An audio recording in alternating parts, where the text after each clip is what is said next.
So again, good afternoon to everyone. Thank you for being with us. We'll start the program in about 4 minutes. Now we'll just wait for the other students to join us. In the meantime, some announcements. So for our students, please make sure that you register at the tables near the entrance, and also to log out before you leave the venue or the program, whether you finish it whether you finish the program or you have to leave earlier. No? So please make sure that you get to log out. Second is we have merienda available for everyone. So you may eat for the next 3 more minutes, all right? But then we'll resume the salo-salo after the program, okay? And then also we'll be recording the program, and so we hope that's okay with everyone. All right, we have our documenters here both for photo and video. So thank you. We'll start the program in 2 minutes.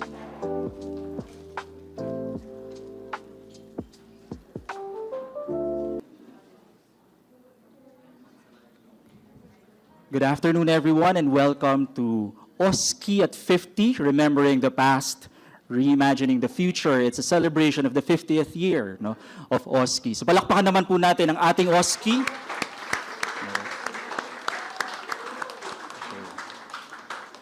My name is Chris Castillo. I'm from Student Affairs and Services of the Higher Ed Undergraduate Education Subcluster. And I'm happy to do this for and with OSCI as they journey with and for you. So we'll get to hear a lot about how OSCI came to be, all the 50 years that they've been journeying with us. Right? But to start the program, you may remain seated, but I'd like to call on one of the OSCI formators from the Punla program. We have Mr. Kiko Aureliano to lead us in prayer. Please remain seated.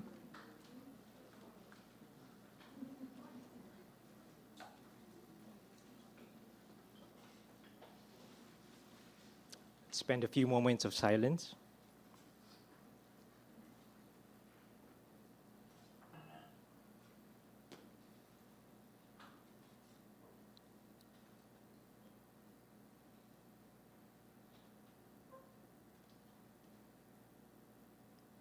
For those who are comfortable doing their sign of faith, you may join me as I say, in the name of the Father, and of the Son, and of the Holy Spirit.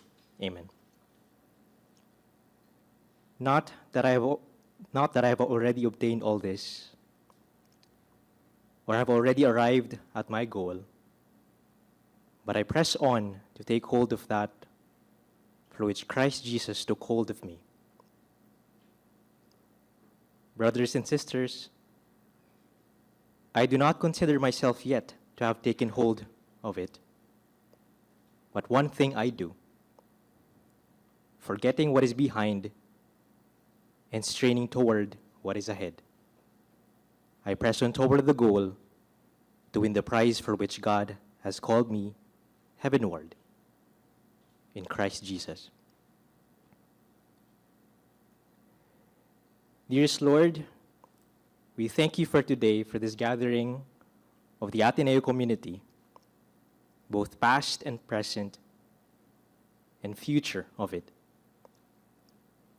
We thank you for the gift of our partners, who are at the very center of all our programs and efforts.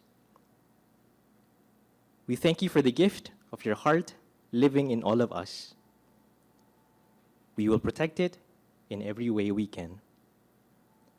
We thank you for the gift of Father Ben and everyone who continues to believe in the mission of OSCI in the greater context of the whole Ateneo. As we look back 50 years ago together and continue to chart our path, we ask for your grace to have the fortitude to carry your love into everything that we do next. May your example continue to form all of us as we seek to do the same for all our students, all our partners, and each other. You are, after all, the very first formator that guides us all. Saint Ignatius of Loyola, pray for us. In the name of the Father, of the Son, and of the Holy Spirit. Amen. Thank you very much, Mr. Kiko Aureliano. So again, good afternoon, everyone. Thank you. Thank you very much for joining us this afternoon for this celebration, this simple yet for sure meaningful celebration as we look back on what OSCI was, how OSCI has transformed perhaps over the past 5 decades, where OSCI is now, and where it's bound to go. You know? So as we proceed for the next hour and a half, as a few reminders, so first is we are recording this session and we hope that's okay. It's purely for documentation purposes. Second is while we have merienda available for everyone, we'll resume the salo-salo after our program. Okay. And again, for the students who are here, especially if it's part of your class requirements, please make sure that you get to sign in and out before you leave. Okay. So to officially welcome all our guests, right, I'd like to call on the director of the Office for Social Concern and Involvement. All right, she's a batchmate of mine. All right, we're pretty young. No, we're pretty young. I remember OSCI to be a small room at the basement of then Colayco building. Colayco was not just a pavilion, then it was a building, and they were in that corner. No? But even before that, OSCI was elsewhere. No? But during our time, that's where OSCI was. And I'm really happy that our current director is where she is, leading you, forming us. No? So ladies and gentlemen, please welcome Ms. Ophalie Alzona Pornella.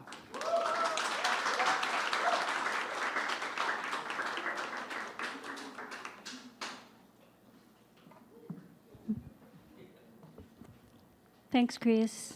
Chris is much older, by the way, but he is a batchmate. Thank you.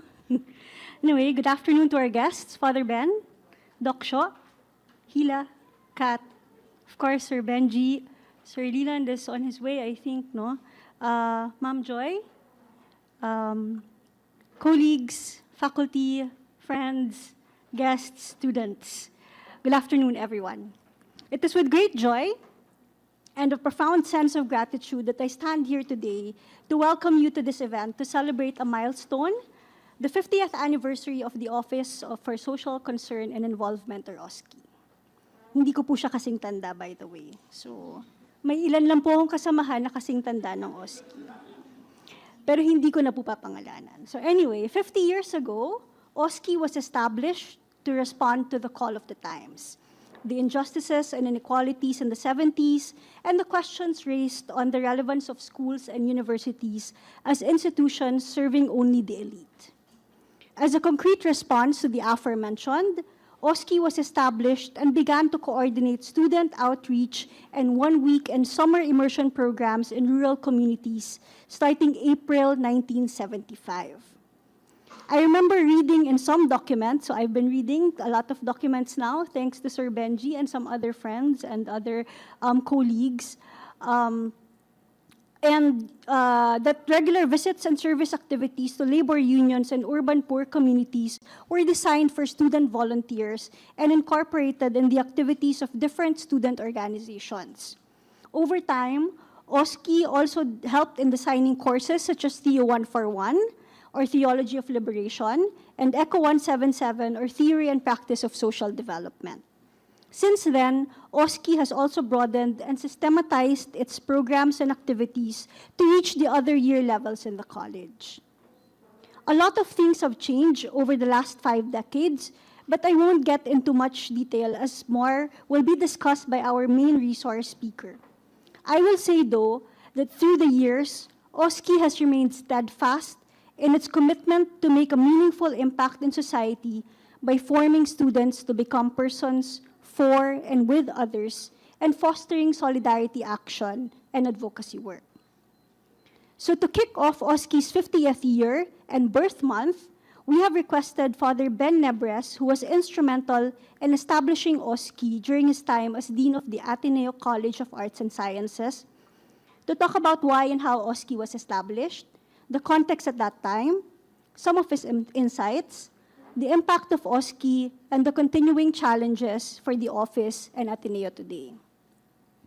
We have also invited members of our Ateneo community, Dr. Norman Dennis Shaw Marquez, Ms. Helena Roxanne Hila Indigne, and Ms. Jean Lovell Cat Sanares to serve as reactors from their respective experiences as people working in various spaces of social formation and community engagement.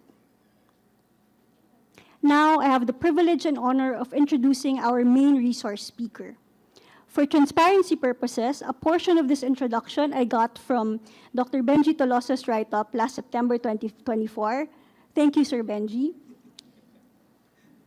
He just found out, I think, kanina, no? So anyway, our speaker is a Filipino scientist and professor of mathematics. In 2011, he was named National Scientist of the Philippines for his contributions in the fields of STEM, education, and development. He's the former president of the Ateneo de Manila and Xavier University Ateneo de Cagayan, and former provincial superior of the Philippine Jesuits. As a true man for others, he remains committed to the Jesuit mission of responding to the needs of the poor through his engagements in various programs to help defeat poverty in the country. At present, he serves as a trustee of Gawad Kalinga and continues to help build homes and communities. He has also been helping improve public education in over 400 public schools with the Ateneo Center for Educational Development, or ACE, and in over 300 municipalities, particularly in BARM with Synergia Foundation. He also continues to support young individuals who are engaged in social enterprises for poor communities. Friends, colleagues, guests, without further ado, let's welcome Father Bienvenido Nebres from the Society of Jesus. Thank you very much, Afari. Because, excuse me, I'd like to record.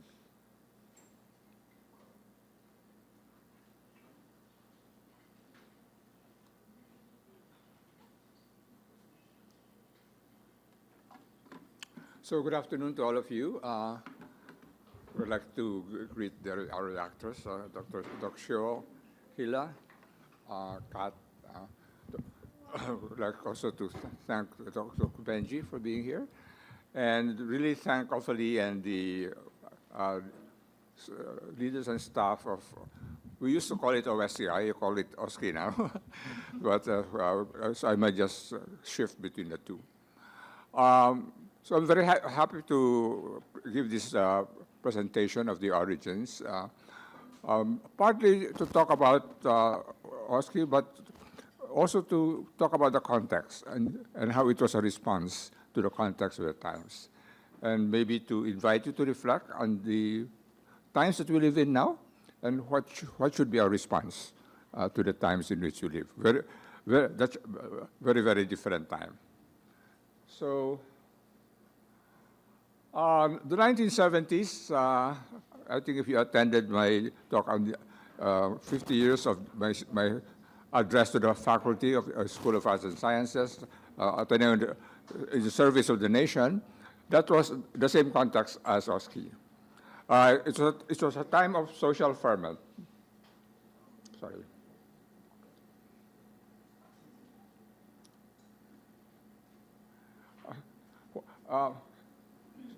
Sorry. So I awfully already explained that I'm being asked to why and how OSCI was established, the context of the times, and then insights, and then impact and continuing challenges. And I hope that we can talk about this because this is your time. This was 50 years ago for me. So the 1970s were at a time of social ferment, really social ferment, all over the world, not just in the Philippines. There were worldwide student revolts. There was a famous student revolt, Red Rudy in Paris. I was in graduate school at that time in the United States, and all kinds of demonstrations were happening against the Vietnam War, against imperialism, against what they called the military-industrial complex. On the campuses in the university, including where I was at Stanford, the students would take over buildings, maybe have teach-ins at night, read letters of solidarity from the Vietnamese, and so on. So it was a time of a lot of student revolt. And that affected the Philippines as well. The students at that time would carry, sorry, what happened? Would carry images of Che Guevara. He was a big hero at that time. I don't know, you probably don't know him. Mao Zedong and Ho Chi Minh. That was that time, student revolts. And there was a lot of questioning about the role of universities. They were seen as simply part of the military-industrial complex, perpetuating inequality and perpetuating oppression. The Philippines as well. In fact, the Jesuits are affected. In fact, in Mexico, the Mexican Jesuits closed the equivalent of Ateneo de Manila, their premier school, because it was seen simply as as a tool of imperialism. In the Philippines, the Belgian sisters, my sister's congregation, closed their main college in San Marcelino. So that was that time, a very, very radical time. Internationally, the 1971, there's a synod of bishops who came out with an encyclical called Justice in the World. And it really talked to richer nations and say that you must share your wealth. And here in the Philippines, we the Jesuits, we had a meeting in 1973. It was a whole month. I had just taken over as dean, but I spent the whole month of April in Baguio, where we met to discuss what should be our response to that. And Father de la Costa wrote the response, and he said, the Philippines is a third world country. The main injustice is the concentration of wealth, power, and quality education in a few, and poverty and poor education among the many. And he said that our mission should really be to respond to this inequality and respond to the needs of the majority poor. That was the context of that time. And the students, 1968, they came out with a manifesto, Down from the Hill manifesto. I don't know if you ever heard about it. The Down from the Hill manifesto was very strong. It said, we find the Ateneo today irrelevant to the Philippine situation because it can do no more than service the power elite. The Ateneo, like the church and the Jesuits province, must identify with the oppressed masses. So that was the whole context of that time. So what was the call of the times? The call of the times was really to ask the church, Jesuits, the Ateneo, to look at the situation that we are living in, and to address what we called, there was a lot of talk at that time about what is the central injustice in the country and the world. And the central injustice was the concentration of wealth, power, quality education in a few, and poverty, and injustice, and poor education among the many. We'll ask you later on whether things have changed. And so we were asked to respond. There were many responses. The speech that I gave to the faculty, we talked about some time ago, Ateneo in the service of the nation, was one response, trying to define what should be the role of faculty in the Ateneo de Manila at that time. This was more a response about students. Mainly students and faculty as well. What should be our response? And OSCI was a response. So to the question of why it was established, it was to respond to the call of the times. And at the end, we'll ask you, what do you think is the call of the times? The next question you ask is how? How did we do things? We were very much inspired by student response to the floods of 1972. In 1972, beginning around the end of May until the end of July, for 2 months, we never saw the sun. Massive it rained and rained and rained. There were massive floods, and Central Luzon was totally flooded. I remember having to go to Singapore at that time, and coming back, all you could see was water. Everything was just water. And Operacion Tulong came out. the students responded, Operation Tulong. The president then, Father Joe Cruz, was very supportive and helped them. And so for that whole month of July, mainly, Ateneo students were going regularly to Central Luzon to deliver relief goods. But the big thing was that there was a group of those students who decided, who realized that bringing relief was not enough. After they're given relief, the farms were still flooded. They still had to be able to farm again. They needed to restart. They needed rehabilitation. And so a group, I don't remember, maybe 30 students or 40, decided to go on to rehabilitation and go there every weekend. They were very visible on campus because they kind of wore a uniform of white T-shirts and maong pants, and you'd see them disappear on a Friday and come back on Sunday. And their presence was very much felt in the Ateneo. Ateneo College at the time was not very big, and so we pretty much knew everybody, and so they were very visible, and they really kind of explained to the whole community that the farmers in Central Luzon are still suffering. So, let me go. So, Sarilik, how was the student movement that continued to rehabilitation, going every weekend and with uniform? And then there's a book that you should try to get to know called Ateneo in the First 10 Years of Martial Law. And it really describes these things in detail. And one statement it said is that Sarilik served as a prototype for many of the social concern organizations put up during the martial law years. It brought students truly down from the hill and into the lives of their countrymen and women in the provinces. So, I became Dean of Ateneo College. I was actually appointed in 1972.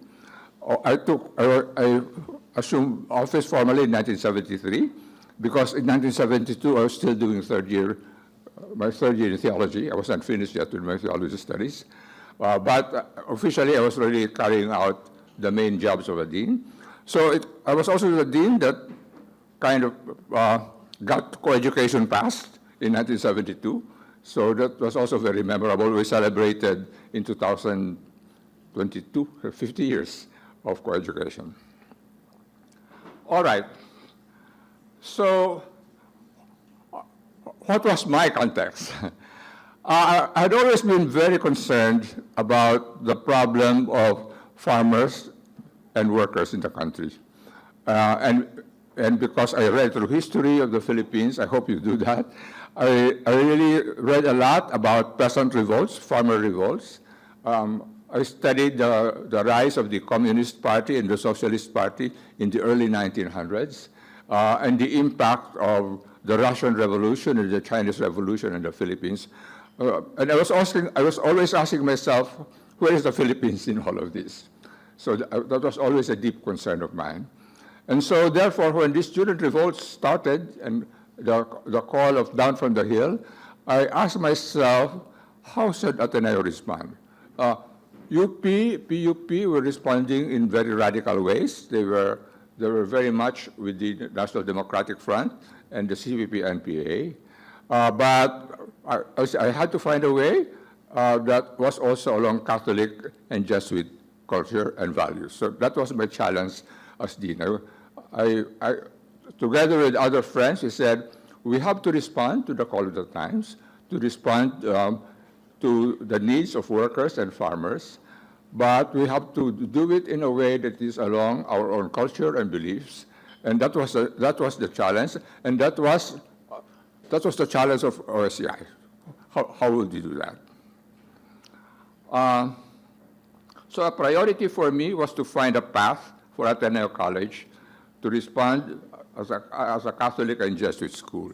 I had many, many meetings with a lot of young people. Dodilian Parco, I remember, Dean Dallas. We spent many hours in my office talking about how do we respond. And eventually we began to come to what is now OSCI or OSCI.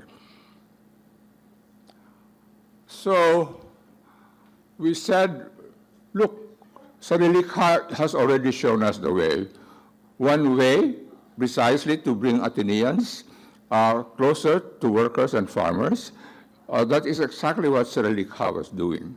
And so we could not have everybody going every weekend. But so we began with immersion programs. And at that time, an immersion program was a whole week, not just a weekend. And only one student per barrio. Why? Because so they have to talk to the people, otherwise they just talk to each other. Some parents were very worried, but we assured them that we were keeping track of them, that we only sent them to places where we knew the people. But it was very, very powerful. If you ever have a chance, there was an issue of a guidance of that time which wrote the stories about 10 of them, 10 of the first ones who went to that immersion program. So that was one. Very intense, much more intense immersion programs than we have now. And then we actually had 2 or 3 summer work camps, we call them, called Sandiwa, where we stayed for a whole summer, the whole summer in barrios in Laguna. I remember a barrio Adya in Santa Cruz, Laguna, and barrios in other parts of Laguna. And some faculty joined, Father Gorospe joined, and Father Mario Francisco joined, and several faculty members also joined. So it's a very intense engagement with the poor. We put up, and I used to give the talks, what we call a general orientation seminar, and it was really to help the student body to understand the dynamics of this fundamental problem, the concentration of wealth in a few, wealth, power, and good education, and poverty of the masses, and to explain what it means for the country, what the impact. And get the students to say, ask what should we do about it, or should we do anything about it, and what can we do? And they, of course they would say we have to create a more equal society. We have to create a better society. So I'm almost sure everybody would say that. But then the question I said, all right, so we agree that this is not a good situation. We agree that we have to move to a situation of greater equality. The next question is, who will bring us there? Who will bring us there? I used to tell this fable of Aesop's fable about the cat and the mice. I think you know that. The mice came together because they had a problem. They were getting caught by the cat. And so they said, what shall we do about it? And they finally said, after their strategic planning, they said, oh, we have a solution. We're an early warning system. We're going to put a bell on the cat. And they were very happy with their solution. They started running to their holes. And then a little mouse said, who will bell the cat? So that's the thing. In other words, we said, okay, nice solution. We have to create a more equal Philippines. Pero sinong gagawa? Who is going to do that? And of course, in the analysis, we realized it's not very likely that the people at the top, that the rich will do it. They're not likely to give up their wealth. But some may be interested in doing something. And then when you talk about the very poor, wala naman silang kaya, wala silang pinag-aralan. It's very difficult. So what do we do about it? Well, Jesuits met about it, and in particular, there was a committee that was put up by the provincial at that time, Father Benny Mayo, and there were 3 main writers who will bring us to a better future. There was a policy paper on education in 1975, and the 3 main writers were Father de la Costa, Father Carol, and myself. And we said, who will bring us there? Well, first eventually we have to have leaders from the ground.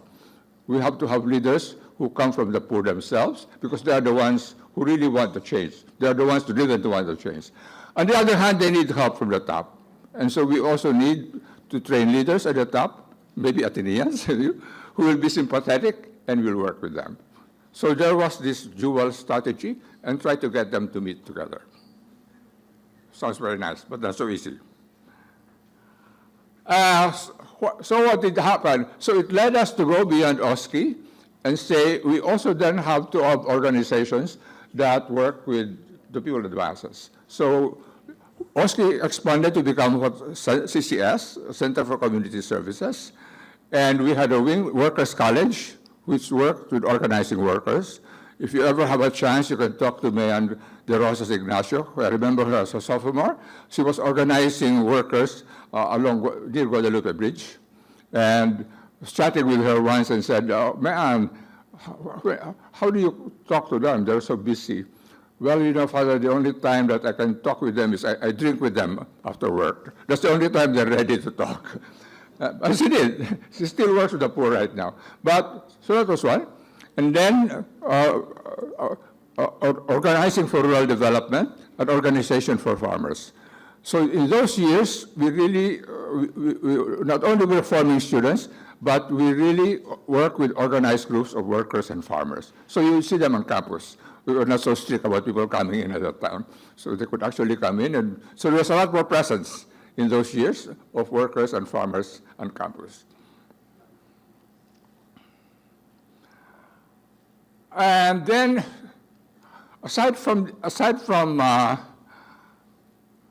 immersion programs, and aside from these general orientation seminars, where kind of teach-ins, we call them at that time, we tried to focus especially on potential student leaders.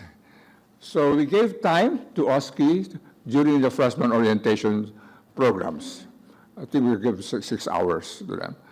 And they would go to these general orientation seminars, they would talk about the immersion programs, they would invite students to understand what Ateneo really wanted to do. And in particular, I asked them to spot potential leaders among the students, to identify potential leaders. And then we invited those potential leaders to a weekend leadership workshop, which we held in Antipolo. So there was also a specific program to address leaders. So, and the other interesting thing is that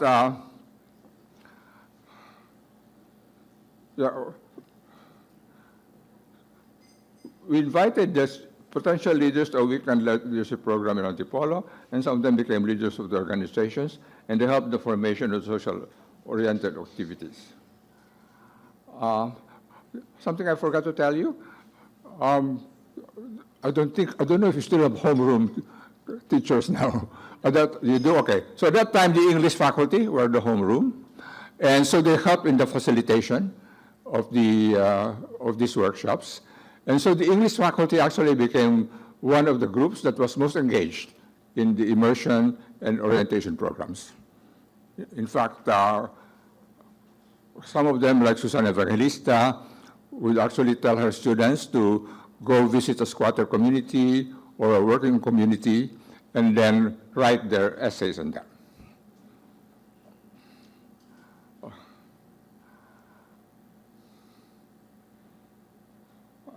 Sorry, there's something I forgot. We began to form what they call socially oriented activities, ASIL, SCLC, ATSCA, several others became part of socially oriented activities. Theology of Liberation, Theology 141, I think, was established during that period, and as well as ECHO 177, which was taught by Father Vasquez, which included really a lot of engagement with workers and farmers. And as I said, English teachers invited the students to work with them. Impact. Social consciousness really became fashionable, if that's the right word, very much in the Ateneo of the 1970s and the 1980s. I remember one time talking to, I guess maybe Dr. Jojo Hafilen, or somebody like that, and was talking about these socially oriented activities. And so it's very easy, Father sabi niya. If you go to where the admission office is now, that used to be where the student activities were, and across is the cafeteria. And he said, on one side you had the socially oriented activities, and the other side you had the social groups now. It was actually very visible at that time. So it became quite important because maybe if you counted, maybe only 10% of the students were really strongly involved. But they were the leaders. They were the leaders. Because we had really worked hard to influence the leaders. And so they set the tone for the university. They influenced the articles in the Guidon. They influenced a lot of workshops and seminars. So we realized that if you want to change culture, you don't really have to change everybody. Today, we would say you have to change the influencers. At that time, we said the leaders. And if you can convince them, then they will set the tone. That was the culture at that time. So when I say that at that period there was a strong sense of social commitment, it was not so much that everybody was committed, but the dominant conversation was along these lines because the leaders were there.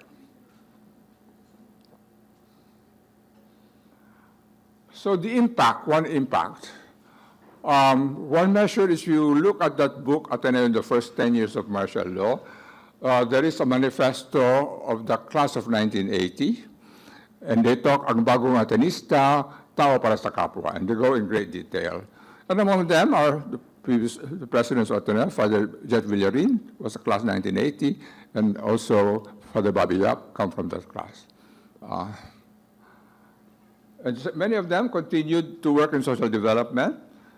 Many joined, the JVP program was established in 1980, and many joined that.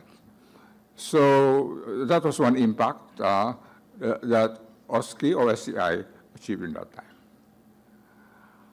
Finally, because OSCI and the student movements had very strong ties with workers and farmers, when Ninoy Aquino was assassinated, and we would have these rallies and marches, we would have a mass in Santo Domingo Church, and then the NDF and PA people would go in one side. Usually they would go to Liwasan, we'd go to Luneta. We could mobilize big groups. We could mobilize big groups because we had big contacts with workers and farmers. So students at that time had a lot of links with organized farmer groups and organized workers groups. So I say in here, students could mobilize numbers and play an important role in the rallies with Cory after the assassination of Ninoy, and eventually in the 1986 revolution. You can see a lot of pictures of Ateneans during that period. In many ways, OSCI prepared Ateneo and Ateneans for the challenges and opportunities that came with the 1983 assassination of Ninoy and the EDSA revolution. So it prepared everybody in the campus for that time. Challenges. All right. The call of the times in late 60s, 1970 were one, we've described them. What are the times that we live in now? Well, unfortunately, inequality and poverty has actually grown worse, partly because of a bigger population. I don't think in the 60s or 70s that we talked about children dying of malnutrition. People were poor, but I don't think that was happening. And I don't think we're talking about reading poverty, children in grade 2, 3 who cannot read. They were not good, but it was not that bad. So in many ways, things are worse today. But the more important difference is that you don't have strong voices. Not from the church, that time, not from the Jesuits, and not maybe from Ateneo either. So the voices are muted today. Of course, Pope Francis is a very strong voice, but we admire him, but you don't have a passionate following along these lines. I think we follow him more about environment, but what I'd like to see, but not about poverty, inequality, and learning poverty, and so on. So that's a challenge at times. That's a challenge that we face. We live in a world which is, in a sense, unequal, and so many people suffering, us in the late 60s, 70s. But you don't have powerful voices calling out. Sorry. It's stuck. All right. And then the challenge of universities in particular. Because the dominant culture of universities today is competitiveness and publications, we tend in Ateneo, as all other universities, to measure ourselves by how we rank with other universities. We compare ourselves to other universities. Unlike in the 60s, 70s, when we tried to measure ourselves by what are we doing for the people. The speech that I gave in 1974, we said Ateneo in the service of the nation, tried to define what is Ateneo in the context of the Philippines, in the context of the College of Times. But today, when we talk about Ateneo or UP or LaSalle, we talk about it as how do we rank with other universities. The world of comparison is the world of other universities. I'm not saying it's bad, it's simply the reality that we face. And because of that, we don't ask ourselves as much, but what is our role in the context of the Philippines, in the context of the major problems that we face? So that's a big challenge that we face. I'm sorry, one more. The other problem is language. Language on the internet. We're speaking English. We're in an English-speaking world here. And because we're more comfortable with English, we tend to watch things in English. And so if you reflect on what we watch on television, on Netflix or on the internet, you can ask yourself, how much of it is about some other country, Korea, Japan, the US, and how much is it about farmers? What do you see in the virtual world about workers, farmers, urban poor, suffering children? Every now and then where it's a disaster, you see that there. So we're also put away. The globalization, social media, the internet actually pulls us outside these countries. And sometimes I just try to ask myself when I listen to our conversations with district residents, how much of our conversation is about our country? And how much of our conversation is about Trump or whatever is happening outside? So awareness of what's happening is not very strong. And so we are not so impacted by the reality of our country. And so I meet people who read about this reality that 95 Filipino children die of malnutrition every day. We have 90% reading poverty. And they're horrified by it, but they're not moved to do anything. It's not a call. It's not a call to do something. That's the world that we live in. I'm not saying it's anybody's fault, but it's the world that we live in. So our biggest challenge is that the forces in today's world detach us from the world of the majority poor. If you reflect on the things that enter your brain or your eyes, how many of them really call you to do something about the situation that established OSCI in the first place? How much of that? I hope that it is there, and how much of it pulls us away. That's the difficult challenge that we face today. The dominant forces pull us away, and unless we make a specific effort, we won't move forward. All right, so what can we do about this? I asked myself, OSCI saw a model in Sarilika, in a group of Ateneans in 1972, who showed us the way by going every weekend to work with farmers in Central Luzon. Is there a similar thing happening today? I discuss this a lot with young people.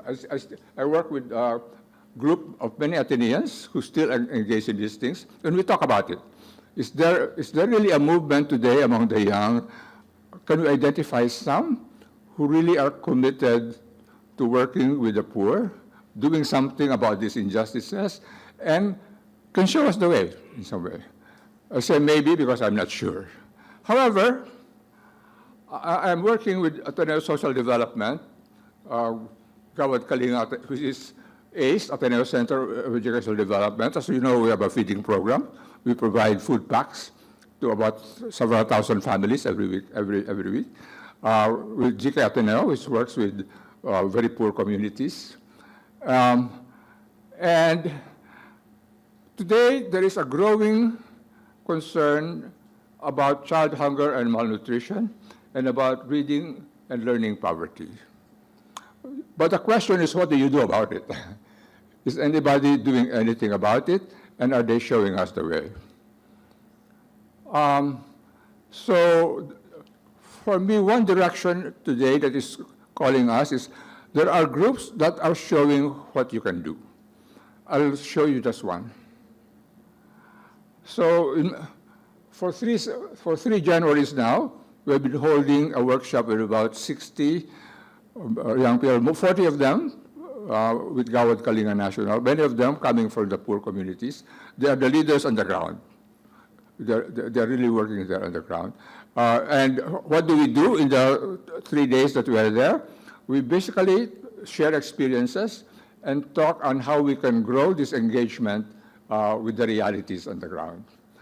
And as it's turning out, more and more of them are actually shifting to what we call feeding programs and oral programs. We're focusing more and more on the children and seeing what we can do for the children. I'll just show you one of them. One of them I work with a lot is a young woman, Alni SPL, who works in Siargao. You may think Siargao is rich because of the surfing. That's only General Luna. The other places are very poor. So what is happening now is that these groups, some of them are into building houses, some in other things. We are now really pivoting to child hunger and reading poverty. We can discuss why, but that's what's happening. Of the young leaders I work with among the poor, some are from Ateneo, some are the leaders. Chelsea Paterno, I don't know if you know her, works in this area. But many of them actually come from the GK communities. They actually grew very poor themselves. But they've grown and they are now leaders. And I'd like to talk about the young woman I work with in Siargao, Agni Espel. That's her. She grew up in Siargao in a poor family. She was a working student in college in the state university there, Surigao del Norte State U. And she worked with Cebu Pacific and she taught IT. But she's now a full-time worker in, I don't know if you know where Dinagat and Siargao are. We got involved there because of Typhoon Odette. So I've been visiting there regularly because of the damage of Typhoon Odette. So what do we do? I'll just show you what it does. We used to call it oral program, but the government calls it oral now. So it's easier to read program. And so this one, sorry, I don't have to show it. So this is an oral session. They get older students to tutor the children, the non-readers, every Saturday.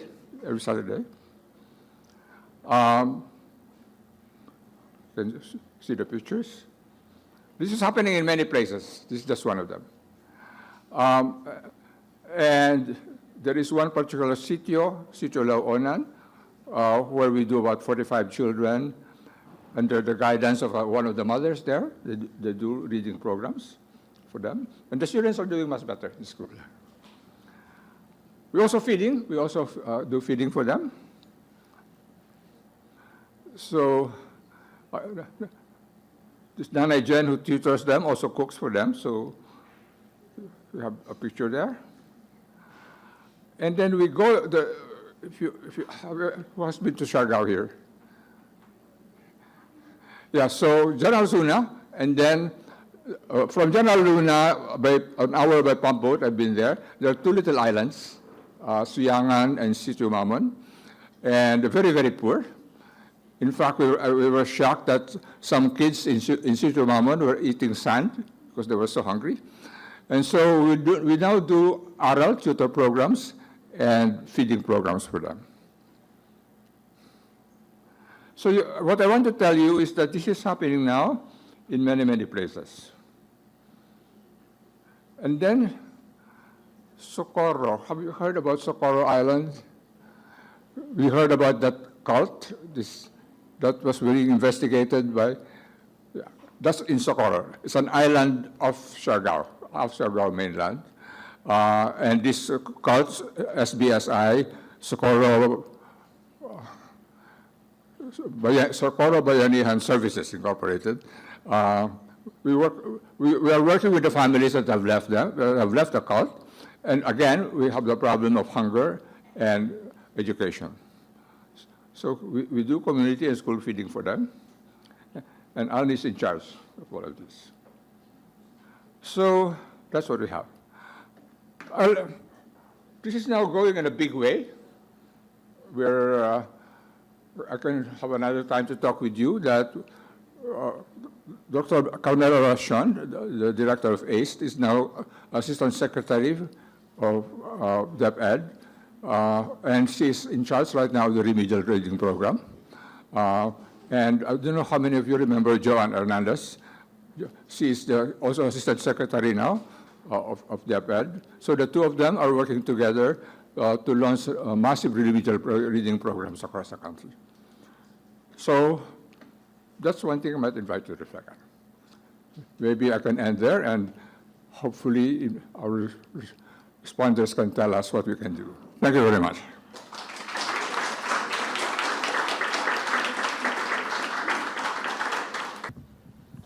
So thank you very much, Father Ben, for not just the stories, no, but of course there are lessons there, and there are also paghamon, no, certain challenges being posed to us, but also showing us some action, no, and hopefully the actions that are being taken give us hope.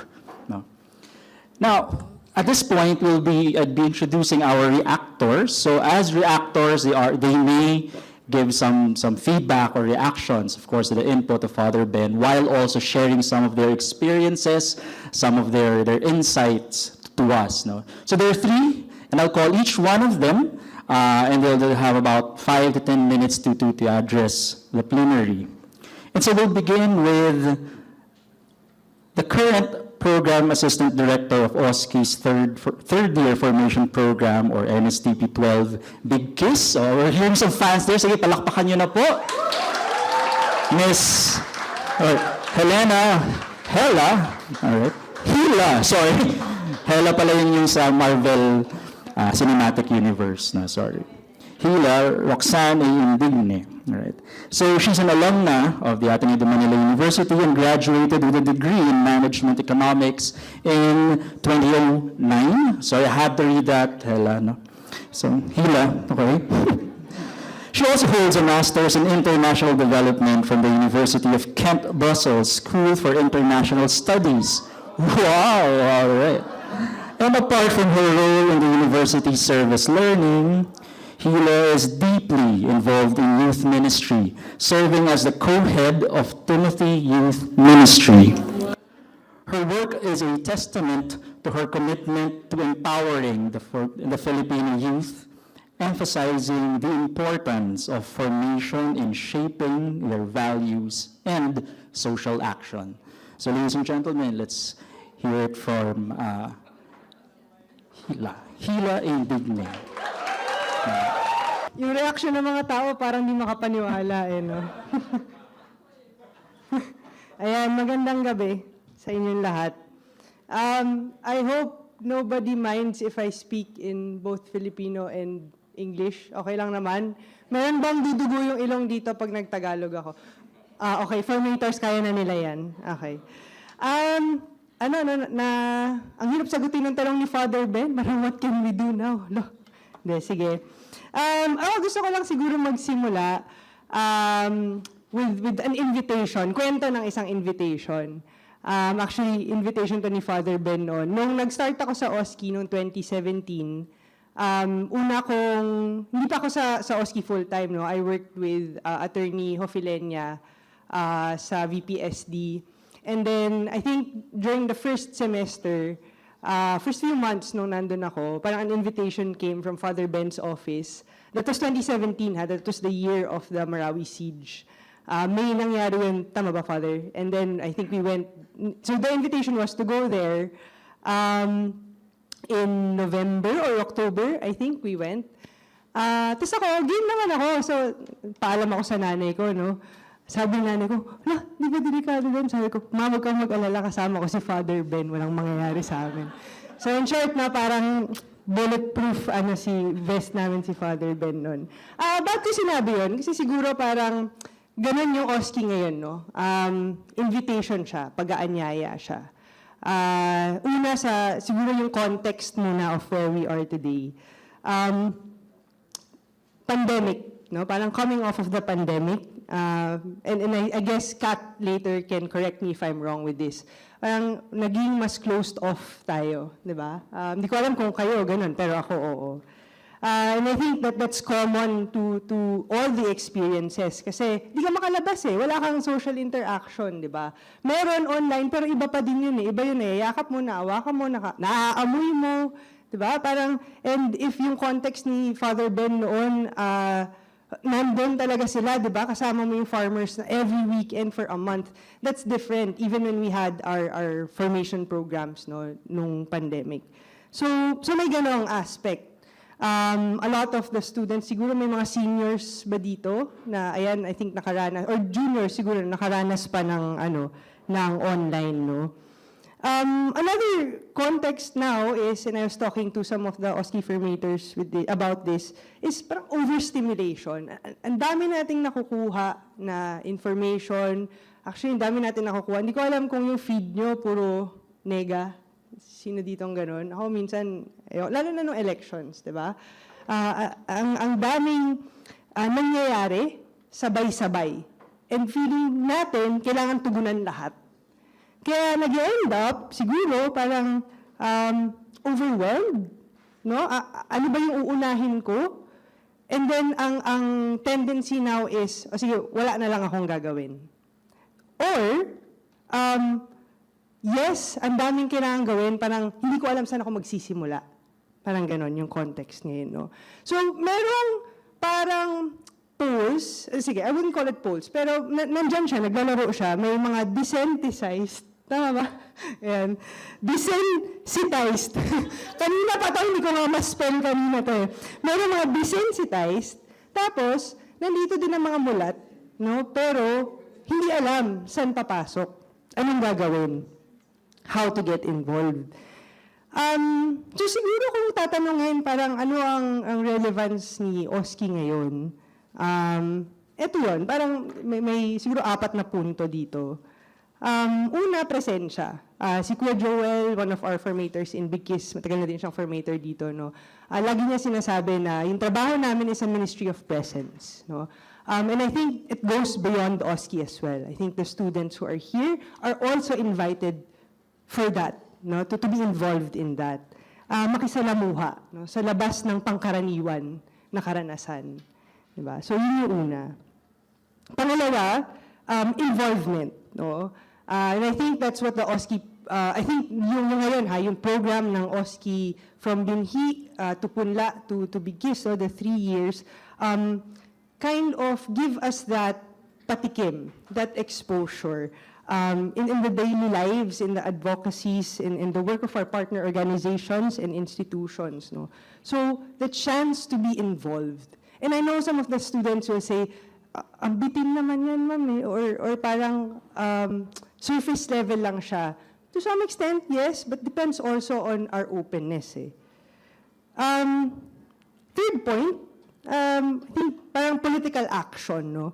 And I think, i-frame ko to in a sense na political action na harnessing power and channeling it towards a personal or shared commitment to social change in every facet of our lives. And what does this mean, or what does it look like? Parang yung dala natin, yung mga kwento ng mga nakakasalamuha natin through the programs, or maybe even outside, no? Now that we've also revitalized sana, buhok yarn, revived the student the OSCI student volunteer program, no? So, yun, parang to take the stories of those we encounter and take that into account when making our own choices. So, for example, dala natin, pagpunta natin sa eleksyon, parang naiisip natin, ito bang iboboto ko to para sa sarili ko lang o para din ba dun sa mga nakasalamuha ako, para din ba sa ibang tao? And in also other choices, I guess, yung nabanggit ni Father Ben kanina, no, that Pope Francis is very loved or parang admired for Laudato Si.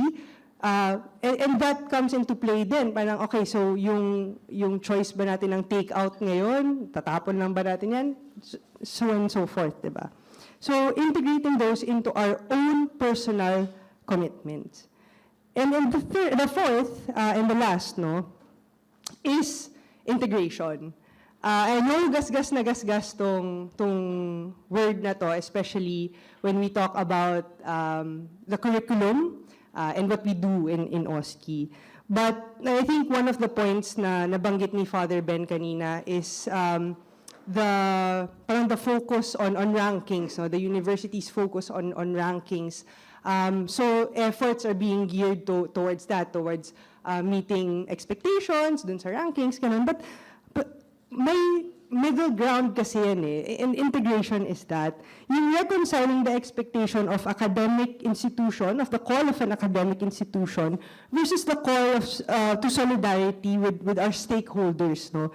And I think it's a meeting each other of where we all are. No? And madugo siya, and it's often not as ideal as what we'd imagined. And I think one of the stories lang that I want to, since nandito si Sir Mark, naalala ko to kanina, one of the stories that I want to bring to light is, for example, with the DS program, no? In Big Kiss, it's a whole year program where in the first semester meron silang proposal and then the implementation is on the second semester. But what struck me with yung kwento ni Sir Mark is yung ibang groups daw parang niyayaya na sa birthdays ng community, ganyan. Yung pupunta lang doon na makikitambay, not to the extent siguro na kwento ni Father Ben na makikipag-inuman sa gabi kasi delics tayo doon. But they're parang grounding that integration in the relationship and wanting to be involved in the lives of our partners, no, more than the academic. So, yun, no, parang sabi sa inyo mabilis lang to, parang and I want to end with that OSCI is a continuous invitation, no? Hindi siya malinis, hindi siya madali, hindi rin siya, we shouldn't look at the programs, or at least what OSCI is doing, as the end goal, but rather parang a continuous, wala akong ibang term kundi invitation, pag-anyaya, no? Tinagalog ko lang. Pag-anyaya na makilahok, no? Na makialam in whatever way we can. And I think that is most empowering also to our youth now, no? Especially with the thought na maybe, anong magagawa ko ngayon na estudyante ako? But yun. So, there are many things that are in your capacity, in our capacity as the youth. Just, lumagpas na ako dun sa, sa technical aspect nun. But there are many things in your capacity as a youth. And I think OSCI being streamlined now into your specific disciplines, your specific programs, bridging from binhi to punla to Big Kiss, no, deepening of that involvement and immersion in the lives of our partners is a starting point, no. So yun lang, doon lang ako magtatapos. Maraming salamat. Ay sa paghamon at sa pagbahagi na kung ano maaari nating magawa, no, at ang ating mga estudyante. At sa pagsabi rin na isa palang agimat si Father Ben. Oo. Our next speaker asked me to introduce him with just one line. But against doctor's orders, all right, I will not do that and say a little more about him. Okay. He has been with the Ateneo for 28 years, and he has served as the director of the Health Sciences Program of the School of Science and Engineering from 2006 to 2018. And in 2019, he was appointed university physician to address occupational health and safety for employees. Then in 2022, he became the Assistant Vice President for Health, Care, and Well-Being, a position he currently holds. And in addition to all of this, and his faculty and administrative duties, so parang hindi po siya masyado busy, no? He also serves as the executive director, no, of the Tulong Dunong Foundation. So ladies and gentlemen, let's welcome Dr. Norman Dennis Marquez, or as we lovingly call him, Doc Sho.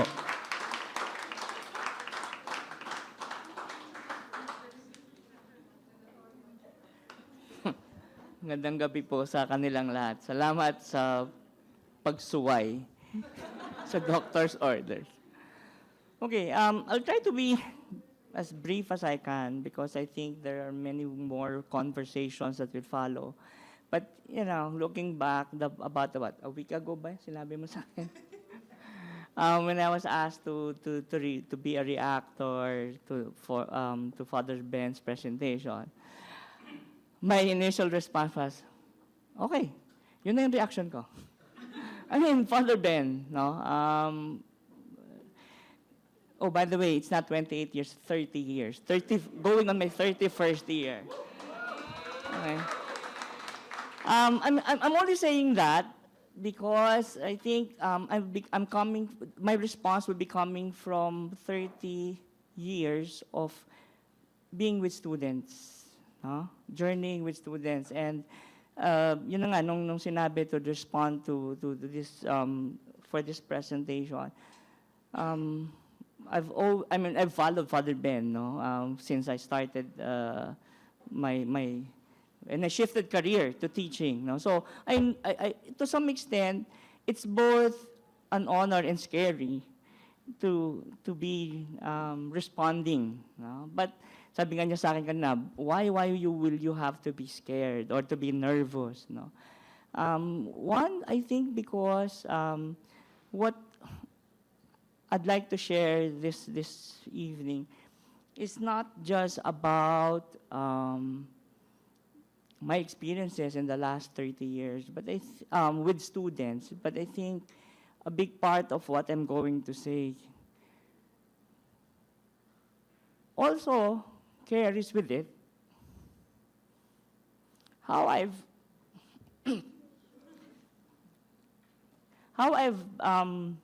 managed to survive 30 years of Ateneo.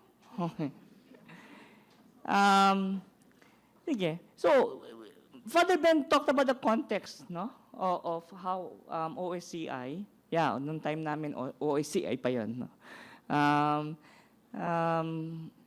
how it went, no, how the development, he told the story, okay, and I think a big part of that story has to deal with what Ateneo has tried to do over those years, and that is responding to the mission. And I'd like to go back to that word mission, no? Baka kasi yun yung nakakalimutan natin, no?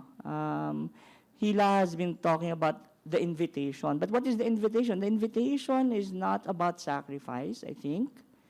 The invitation is not about going out of your comfort zone, although that is necessary, I think. But I think it's really the invitation towards mission. And we need to go back to that, particularly in our context, in the context of our education. No? It's a mission statement, no? That when we respond to the call of the times, we are doing it as in the Ignatian context of mission, which is following God's call or heeding God's call. No? And oftentimes, in our desire to do our best and our desire to be efficient and to address the task, again, the task, we get fixated with the task that we forgot that it's not just a target that we're trying to reach. It's really a mission that we are responding to. And by mission, I think it's important to look at it in terms of three things. Okay? I think the first is we talk about competency o kakayahan. Minsan kasi yung dating natin, ano ba yung magagawa ko? Ang naisip pag natin, what is going to be convenient for us? Ano yung madaling gawin? Totoo naman yun eh. Doon naman talaga lahat tayo magsisimula sa madali. But I think the deeper response is, after that, after the initial salvo, how do we sustain it? Or are we going to be contented with the fact na, oh, may nagawa na ako, I feel good, move on na ulit ako. Competence is required to address this mission because we cannot give what we don't have. I always talk about that, no, in my classes. Kasi sabi ko nga, kung may gagawin ka at it's worth doing, then it has to be done with our best, not just effort, no? People talk about that. Sir, pwede bang tumaas yung grade ko? Effort naman ako eh. But it's not just about effort. Di ba? It has to be meaningful effort na may results din. And I think that's the big difference, no? Between responding as a knee-jerk reaction and responding as a mission, to a mission. Okay. So competence, no? We talk about excellence in the Ateneo, but I think what we have been losing in the message is that this excellence is always towards a mission. Second point to that mission, I think, is what we call character. No? Kasi pwedeng maging magaling, pero hindi mabuti, medyo hindi rin yan sumusunod o umaayon dun sa pagtugon sa isang mission. And I think as part of our formation, no, it is clear that excellence or that competence and that character will have to go together. Dahil yung pamamaraan ng paggamit ng kakagalingan sa pagtugon sa isang misyon ay dapat rin makatao, makadiyos. And that's why we need to build character. And that's trying to expand more the formation that we go through in this university. And the third item that goes with that mission, I think na minsan nakakalimutan natin, no, yung tinatawag nating commitment. Okay. So commitment kasi hindi yan one time, big time, no? Sabi nga, noong time na yun, no, 1 week, 1 month. Ngayon, we talk about afternoon, 1, 2, 3 afternoons or 1 weekend. Okay? Kaya ang pakiramdam ng mga estudyante, bitin. Pero yung pagkabitin na yun, hindi naman yun sasagutin lang ng isang punta eh. Kung nabitin ka, ang tanong, nasaan yung commitment? Kung naipakita mo yung competence mo at character mong makatotohanan, saan mo hahatakin at itutulak pa lalo towards a larger commitment. No? Kaya nga naging problema lagi, papasok yung volunteer, after natapos yung klase, yung semester, wala na. Next na naman, and then alis, next, alis, next, alis. Okay? So, I think yun yung minsan nagiging challenge ng OSCI, ng OSCI. No? Paano itutuloy yon? Paano itutuloy? And that's a bigger issue. Sabi nga ni Father Ben, mas malaking usapan yun eh. No? So, hindi ko muna yun, ipapark muna natin yan. Kasi gusto ko lang banggitin yun. No? Again, responding to the call of the times for us in the Ignatian character, true character, it has to be within the context of that mission. A mission that will entail competence, character, commitment. Okay?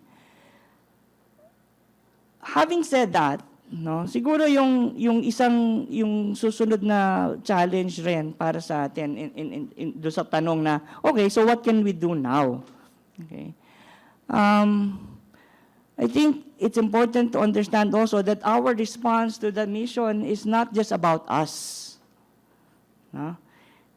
Malaking bagay lagi yung pinagmumulan yung konteksto because engagement along the lines of the Ignatian mission means building relationships as well. And I think because we're often too focused on the task at hand, we forget that we have to build a relationship with the community. No? You can call it inuman, tambay, you can call it kulitan, but I think for the most part, it's really genuinely engaging the other as other. Kilalanin. No? Kilalanin. And because I've always believed that addressing mission is also about companionship. Companionship with people who will help you and people who you think you will help and save, but on the contrary, eventually, people who also teach and give you a lot to you, yung komunidad. And that's why, dun ngayon yung tanong kanina, di ba? Saan mo dadalin yon? Dun sa yung commitment na yon. I think dun mo dadalin. Doon sa tinatawag nating pag-agapay. How do we now become companions, not just of among ourselves, but companions of the communities and the people that we'd like to help? Not save, by the way, help. Diba? Sabi nga, hindi na natin pwedeng gamitin yung save. Naunahan na tayo ni Kristo dun sa pagsagip eh. Di ba? So, hindi na natin yung gagawin. And often, because dun sa pag-agapay na yun, we need resources. Ang tanong, hanggang saan mo dadalhin yun as a student? Pagkatapos, pagka-graduate natin, saan natin gagawin? Paano natin bubuhayin yun? And we've been talking about yun, professional for others as well. So, itutuloy yun. Di ba? Where am I leading? I think, therefore, part of the, I'm not saying this is a solution, Father, but my idea is, how do we begin to continuously engage? We've been talking about how alumni can continue to be part of our mission, but how do we continue that conversation? No? The conversation with alumni, no? Conversation with, so that we can talk about sustainability of our efforts and therefore we can begin to talk about impact. Diba? Ang hirap pag-usapan yung impact kung hindi natin masustain. Mahirap natin masustain kung fragmented yung gagawin natin. Okay? And therefore, importante then to look at all of this, and I'd like to close this now, otherwise hindi ako titigil dito. Nangingiti na si Lilan sa akin eh. So, paano ko tatapusin? Siguro yung isang, again, going back to how I started, that when we serve and when we respond to the call of the times, to look at it as mission and therefore to look at it as this response as an act of faith and an act of love, which often hindi na pag-uusapan dahil nafi-fixate tayo doon sa resources, sa strategies, sa metrics, etc. But forget or sometimes overlook or hindi masyado na pagtutuunan ng pansin yung sinasabi natin pagbuo ng relationship at pag-agapay. So if we will always remember that responding to the call of the time is our act of faith and our act of love, then maybe we will be able to transcend the boundaries of our limitations, but also I think it is what will allow us to see more clearly that it is not upon our own strengths alone that we will succeed, but rather upon the strengths and even the weaknesses of the others that we will work with, that we will accompany with, or who will accompany with us as well, okay? And therefore, maybe that's what will bring us to better success. And that will give us better clarity, and that will give us more energy, because we know that that act of faith, that act of love, is centered to the true source of our faith and our love, which is God. Thank you. Thank you very much, Doc Sho. Okay, just as a quick, I'm not really going to summarize what Doc Sho mentioned, but highlight certain things. He used the letter C a lot, and just to share with you, so the Jesuits gave us the 5 C's, and Doc Sho also offers us tonight similar C's. He talks about competence, he talks about character, he talks about commitment, and most importantly, he talks about companionship with the community members. And then he mentioned another C towards the end, which I think sort of brings it together, and that's actually communication, or conversation, I think is the word that he used, but it's really that connection, the thing that may bind us so that we could act possibly as one with greater impact. So muli, maraming salamat, Doc Sho. So we've heard from our formators, we've heard from our faculty and administrators, of course, we've heard from Father Ben. But I think it's always because we are saying we are co-journeyers, so let's now hear from one of our students, right? So our next reactor is a senior graduate, of course, here with us, pursuing a Bachelor of Arts degree in psychology. Her interests lie in youth education and formation, human relationship behavior, and the interaction of online pop culture and psychology.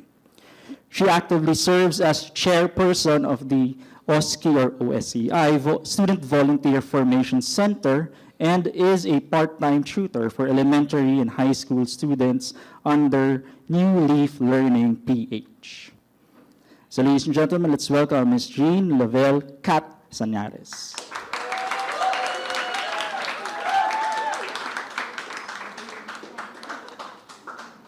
So, hi everyone. Magandang gabi po sa inyong lahat.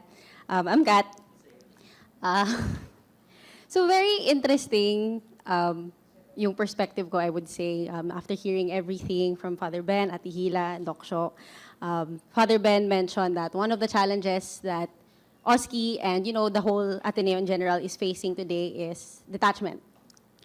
And Ate Hila was talking about an invitation, OSCI being an invitation na makilaho, makisalamuha. And I guess my perspective is coming from someone who came, who detached from that detachment, who heard that invitation and decided to, be curious enough to see what it's about, like see what is this invitation. So, nagsimula ako, like many of you guys here, with NSTP. NSTP was my first real, siguro, exposure to the world outside of my bubble. So I would actually like to thank OSCI for helping me discover the passion that I have for service learning and social formation and community building. From the first few conversations during Binhi, to researching and realizing the extent of the realities during Punla, to fully creating concrete actions to address their needs through Big Kiss. O, di ba? Halatang nakinig during NSTV. Charot!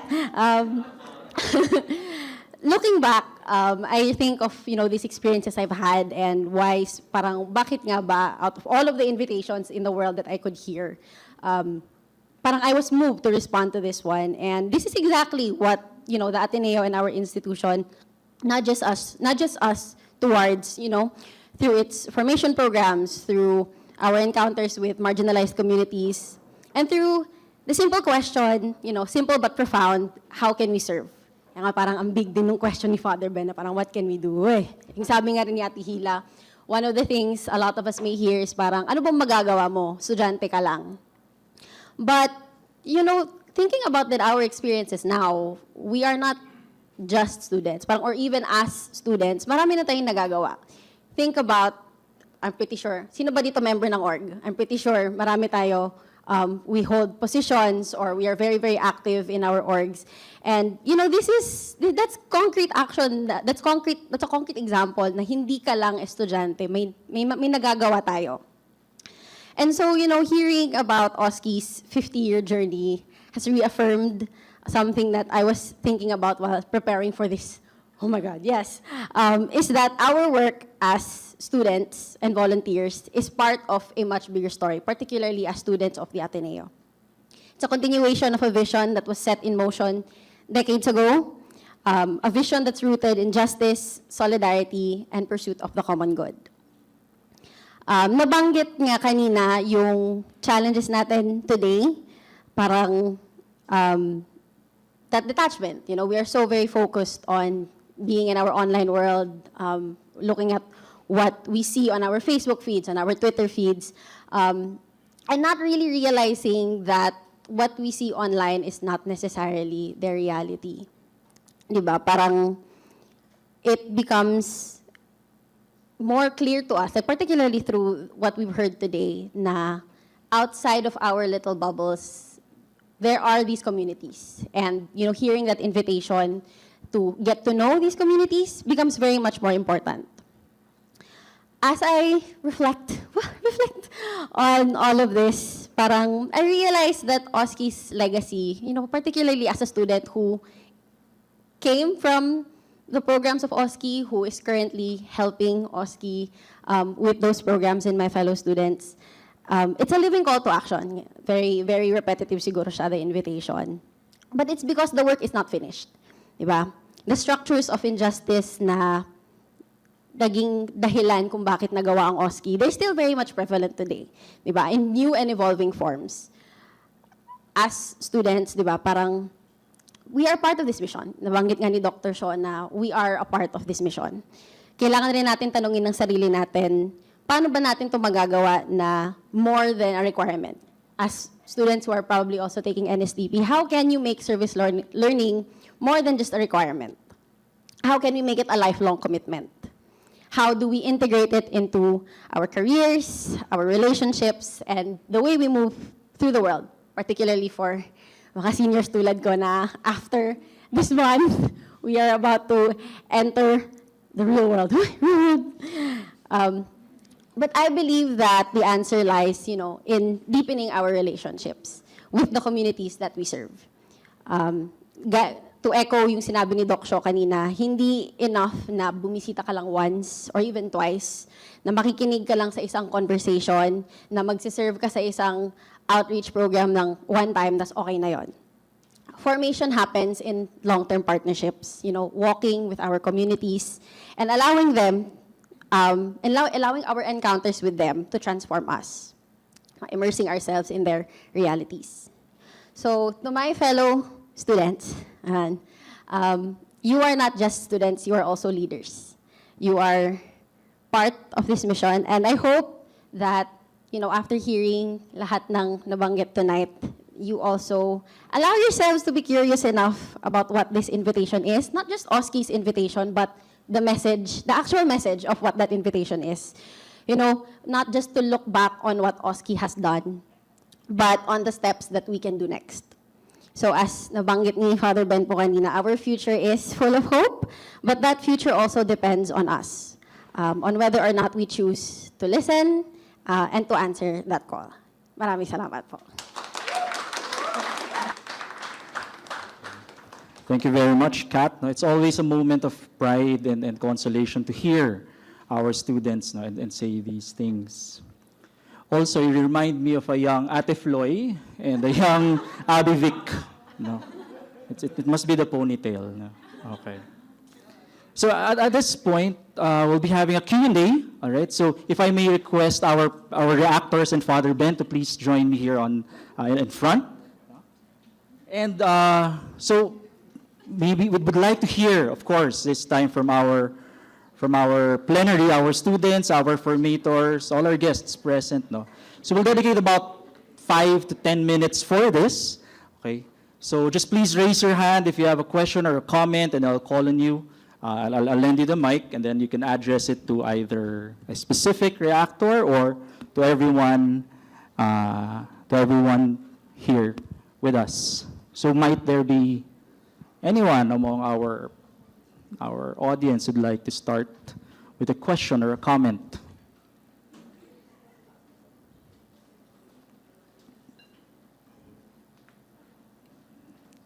Warming up, okay?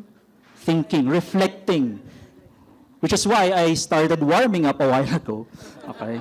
And then started reflecting already. I'd address this primarily to Father Ben, but of course our reactors can also give input on this. No, Father Ben used a word that even back in our time as students was already being offered to us, and it's counterculture, Father. No? Counterculture. And right now we're noticing that the world has a very interesting set of values, and therefore it influences the culture. But how exactly does Ateneo or student groups or an individual start something that's counter to the prevailing and perhaps iffy culture around us? So paano po maaring simulan ng isang counterculture?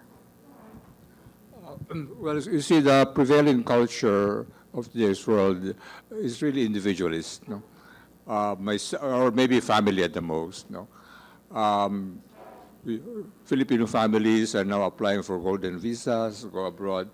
So we define, I guess, a good future for ourselves and for family.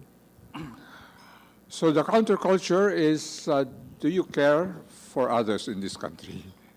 Do you care especially for people in need? No? And I think that, so that, of course, the examples that, and for me, I always find that the measure for me is, do you give time? People are willing to give money, but rarely are willing to give time. But you cannot build relationships without giving time.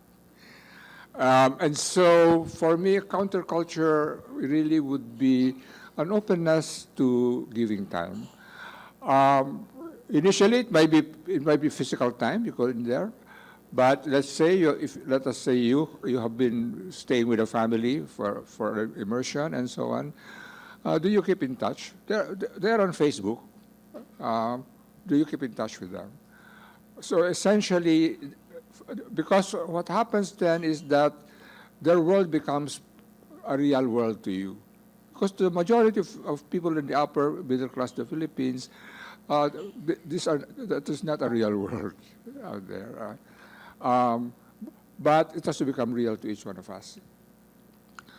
You all remember always that when God became man in Jesus Christ, he spent 30 years. He gave time. He spent 30 years in this liblib na lugar, Nazareth, ignorant people, uneducated people, and so on. He gave time. We forget that very much. And so even God had to spend time to connect. So that's really for me is because what exactly you will do, only time will tell. But you will never do them without the relationship, without the commitment, without being there, without their reality, without them becoming real to you and influencing you. So connection, contact, relationship is what shapes counterculture, who are important to you. Thank you, Father Ben. Would any of our reactors want to add to that? So it's pretty much I time. think you've all said that. Okay, yes. And of course, in our current context where time, everything is minamadali, instant. No? So I guess Father, correct me if I'm wrong, a Jerry contra. Diba? It's a, that desire to do something, you have to sometimes go against it, no? Especially if that initial desire is not actually a good one. No. Okay.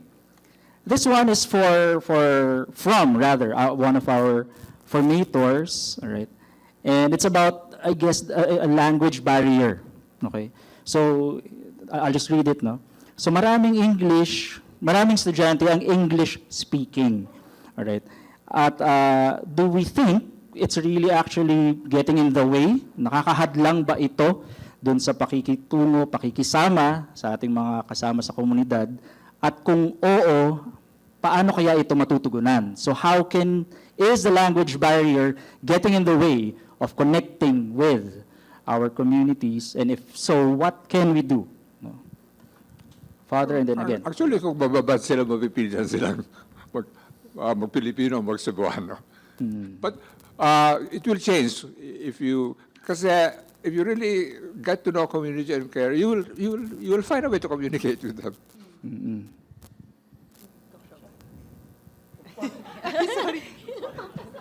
Of course, you may be afraid to go because of that. Pilitin mo na lang. Just go. Sige. Ako, sa karanasan, no, gaya ng sinasabi ni Father Ben, initial lang siya. And I would like to think na yung mga foreign students nga natin dito, kaya nilang pag iniwan natin sa area, kaya nila eh. So what more tayo na lumaki tayo sa konteksto na to, di ba? I think there are a lot of shared stories also, and shared, I don't know, siguro dreams and aspirations na once that is put across, no, put on the table, dun nagsisimula yon. So, maybe yes, at the start, it can be a barrier, pero dami ko na nakita na nagtatranslate yung mga kasama nilang groupmates para sa kanya, gano'n. So, hindi ko alam, baka si Kat may ano doon. I think similar experiences din. Parang at first, may, moment of awkwardness. But eventually naman, I think given rin kasi na parang very resourceful ng mga like makikita mo lalabas sila ng phone, ilalabas ng Google Translate para lang ma-translate yung gusto silang masabihin para marinig nung partner community. But then yun nga, at the same time, having other group mates who will help translate and help get that message across. So yeah, I think nagagawa naman ng paraan. What some formators do in engagements is they ask parang ano ba yung gusto niyong tanungin?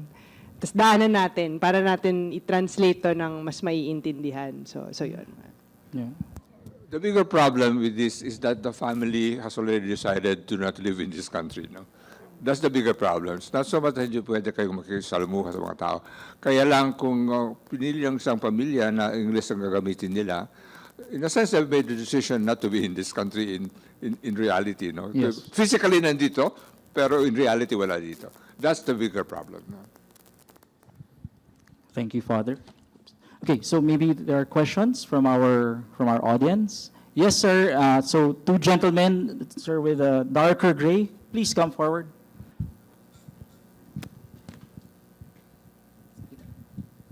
Kindly introduce yourself and then your question.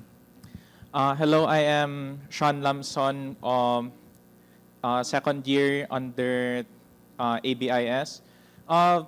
My question, jumping off from the previous, instead of, let's say, a language barrier, what if you as a student or and the family that you're staying with during your immersion, what if you hold different values amongst yourselves, be it political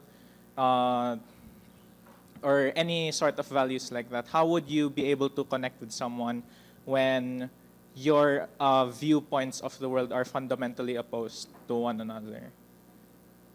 Thank you. Mahirap yung tanong na yun, so si Father Ben yung sasagot. Yeah. Try to understand where they're coming from. For example, one of the things that differentiate people a lot is how they feel about the drug war, about Duterte, and so on. I was teaching STS-10, and one time we would be taking addiction and shabu.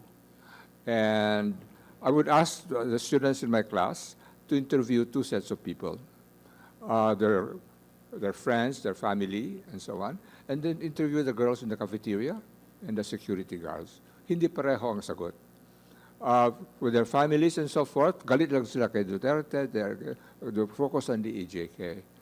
Pero kung kausapin mo yung mga girls sa cafeteria, sasabihin nila, ayaw namin yung patayan, pero we support the drug war. Why? Kasi we live in the squatter areas. We feel safer going home.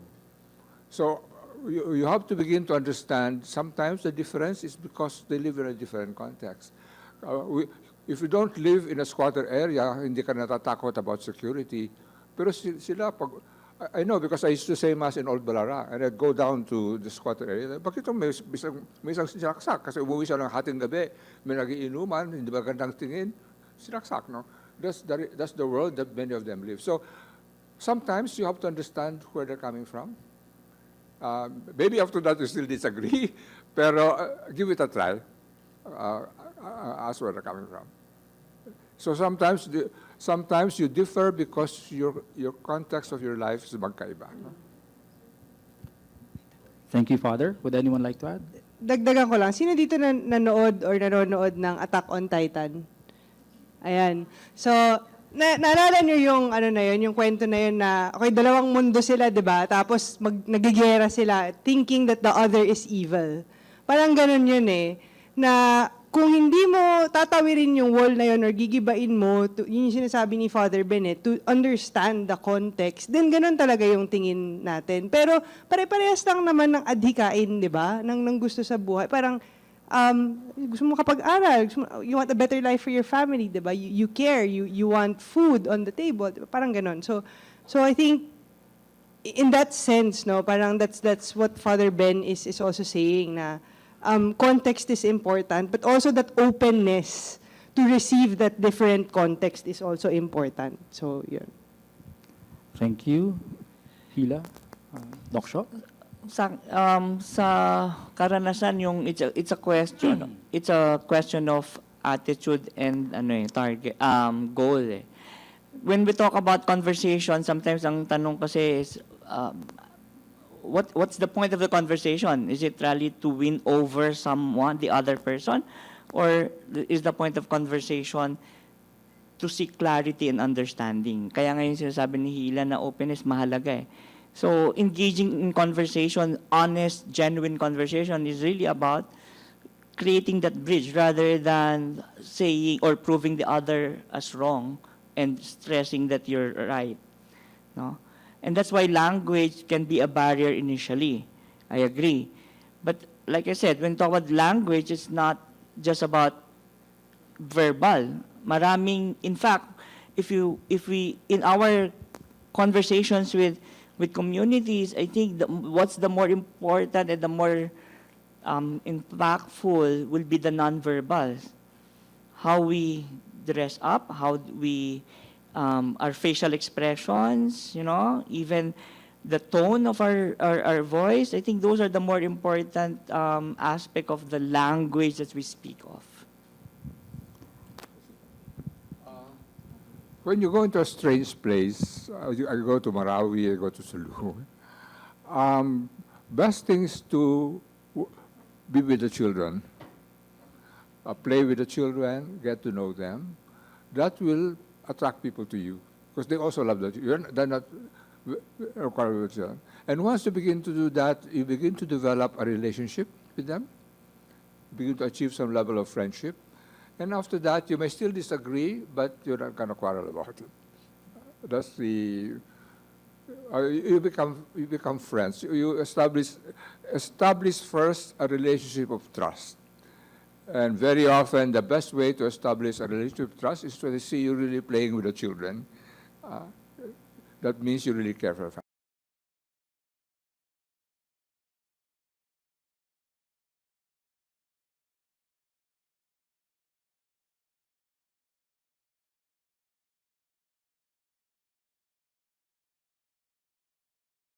I am Patrick Pardella. I am from 2AB Humanities. I wanted to ask a question because I heard, it's actually directed to Father Ben because I've heard your stories about your time in the university. And I wanted to ask, have you ever met, like, let's say people who really wanted to, let's say join the cause or to speak out, but they can't seem to do it because, let's say their situation is like if they try to speak out, it's like they're at the risk of like losing something. Let's say for example their parents told them not to speak out on anything because it could risk like their job, it could risk like how solidarity comes with a cost. And what can you say to those people who are like in those situations? They really want to speak out but they just can't do it. That's not easy to answer because if you spoke about the Nazis, you'd be dead, no? So it's the context, it's not easy to answer your question because there are times certainly when you should not speak up. If you were a Jew in Nazi Germany, you should not speak up. You're dangerous. So, but there are contexts where maybe you can find a way, but I can only answer your question in very, very specific context. Because, yeah, you don't want your family to die because of you spoke up. Or even in the United States today, how much do you want to speak up against President Trump when you know that they're going to attack you and your family and your children? So you have to weigh these things. No?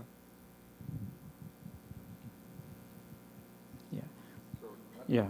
So I guess it's part of it is assessing the risk, so to speak, and it's very contextual, of course, no. So yes. So thank you, Patrick. Thank you. Okay. Do we have any other input or questions from our students or our guests on site? Yes, one last, sir. Please come forward. Introduce yourself. Hello, good evening po. I'm Emmanuel Borja. You can call me Eman. I'm from 2BS Management Engineering. I'm very eager to, due to NSTP, due to theology, due to all of these immersions, I feel very, very eager to try out to reach out to the communities kasi my personal mission was to, at least for people from all fields, including the marginalized, to speak out their own opinions, to participate in public discourse. However, as I've heard from you, that because of the internet, because of the things that are happening on and on, the crisis everywhere, I'm part of the people who feel demotivated, disillusioned to not speak up, and that I'm also quite introverted as well. So I would like to ask, aside from aside from the language barriers, aside from the different backgrounds I had, how could you give me some advice on how I'm able to speak more, try to do more than all of this, because I really, really want to break this type of thing that's been chaining me for so long. So I think Doc Shaw said build relationships. I go a lot to the Muslim areas, Marawi, Maguindanao, Sulu, and they know I'm a priest, different religion, but they also know I'm a friend. So they simply welcome me as a friend. And we're good friends with each other. They greet me at Christmas and my birthday. I greet them at Eid al-Fitr, and so on. So there's nothing like friendship and relationship. And so if you are shy and introverted, try to go with a friend who is more extroverted, because somebody has to start a conversation. And if you're an introvert, you're not going to start a conversation. So go with a friend. Or find one. Kat will make show friends you. here later. May mix tayo. It's very important to understand the strengths and weaknesses of our temperament. And so, yeah, try to make a good friend who will go with you, and he'll carry the conversation, and then you just join in. I guess I'd like to first, siguro like commend you on that mission that you have for yourself. And siguro to respond to your question, I think, jumping off of what Father Ben said in terms of finding a friend, there are other people who have, I'm pretty sure there are other people who share the same advocacy, who share the same mission as you. You can find those groups, or in fact, if not, you have OSCI, who shares that mission with you.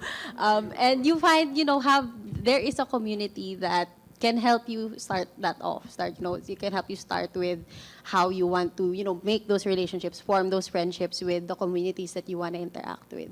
So I think, yeah, that's where you can, that's one way that you can also start, finding that community. Here, OSCI, we are here.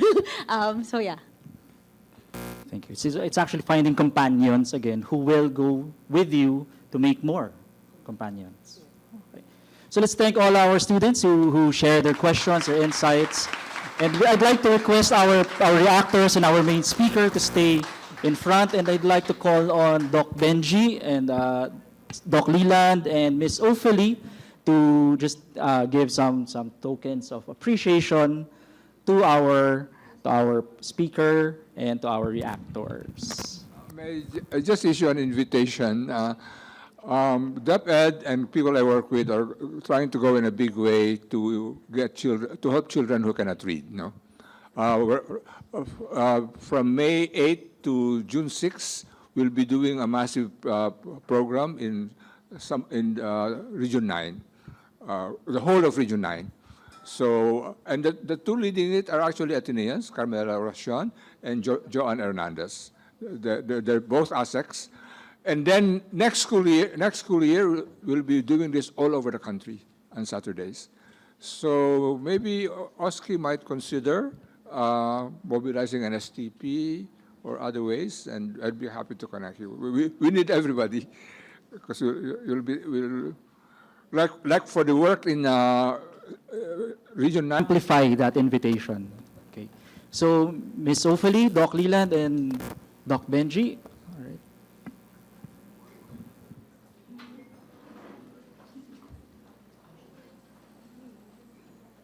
Sige po. So we just would like to present our tokens and the certificate of appreciation. First to Father Bienvenido Nebres for his invaluable contribution as a resource person for OSCI at 50, Remembering the Past, Reimagining the Future, held in celebration of the 50th anniversary of the Office for Social Concern and Involvement, given this 8th day of April 2025 at Faber Hall 101, Ateneo de Manila University.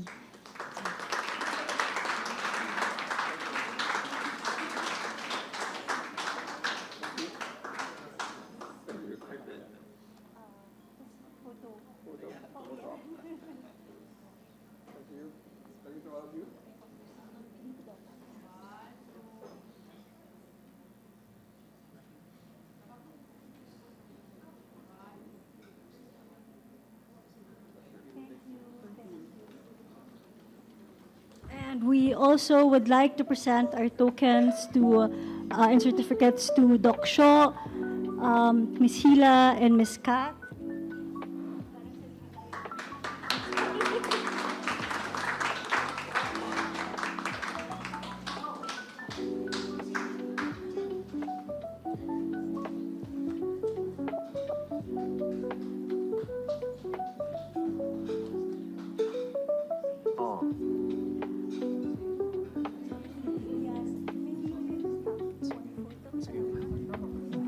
We have one group photo with our VIPs as well.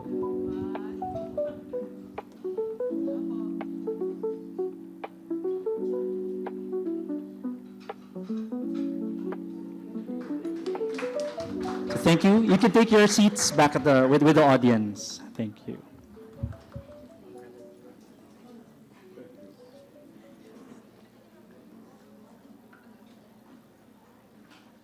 And so to close our program this evening, again, we'd like to call on the Director of OSCI, Ms. Ophelie Alzona Pornella.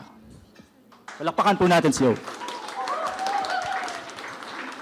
Sorry, it's a bit over time, like 3 minutes, but thank you all for being here. So I just wish to close this evening by expressing my gratitude to Father Ben Nebres, Doc Shaw, Hila, Kat, and to all those who helped make this event possible, Dr. Benji Tolosa, Dr. Leland de la Cruz, for their unwavering support to OSCI, Ma'am Joy Salita, Ma'am Rina Simpas, the other AVPs from our cluster for being present here today, all the current OSCI staff informators, especially Syra Petalio, project head of these talks, and to all of you who have been part of OSCI's journey through the year, students, faculty partners, colleagues, administrators.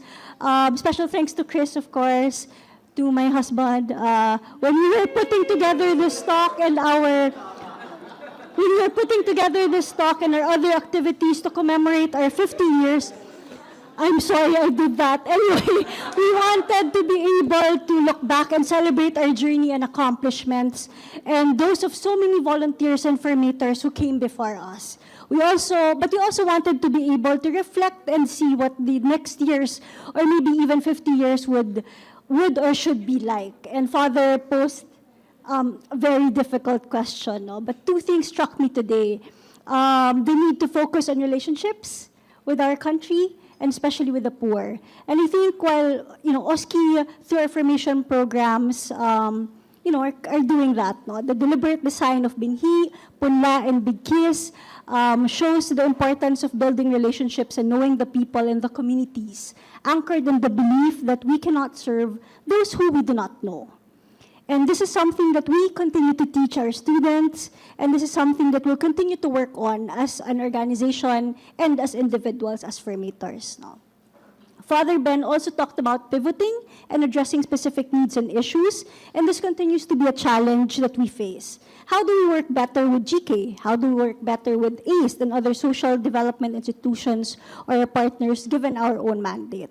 How can we make use of ours, the students, and the university's strengths in responding to the cry of the poor? We've made headway in some of our programs and partnerships with the departments. Hila mentioned the DS program. DS students doing service for 1 year, some facilitating capability building training for our community partners, others working with the youth, the IPs, management students assisting the nanays in Quezon City to get grants for their small businesses, and so much more. So much more. I don't have time to mention all of these, no? But of course, we have a long way to go, a really long way to go. We continue to ask ourselves the difficult and challenging questions. And while we may not have all the answers to these questions, at least not yet, one thing that we know, and which I've mentioned earlier, OSCI remains steadfast in its commitment, as Doc Shaw said, to the mission. And that is to make a meaningful impact in society. We'll continue to form students to become persons for and with others. We'll continue to foster solidarity action, and we'll continue to do advocacy work. I'd like to end this last promise by borrowing the words of Dr. Marcus Mesher at the annual ADJCU Faculty Conversations Conference at Xavier University, which I hope can also serve as our closing prayer. In the spirit of persons for and with others, may we see ourselves as bridge builders, ambassadors of reconciliation and peacemakers, especially in the face of so many hurtful divisions and unequal inequalities. May we overcome the globalization of indifference by drawing near to others, doing our part to restore dignity, unmask racism, sexism, homophobia, and every form of discrimination, violence, and injustice, and build partnerships marked by mutual honesty and trust. May we work toward ever more inclusive solidarity and kinship. May we do all this united by love, justice, for the greater glory of God. Amen.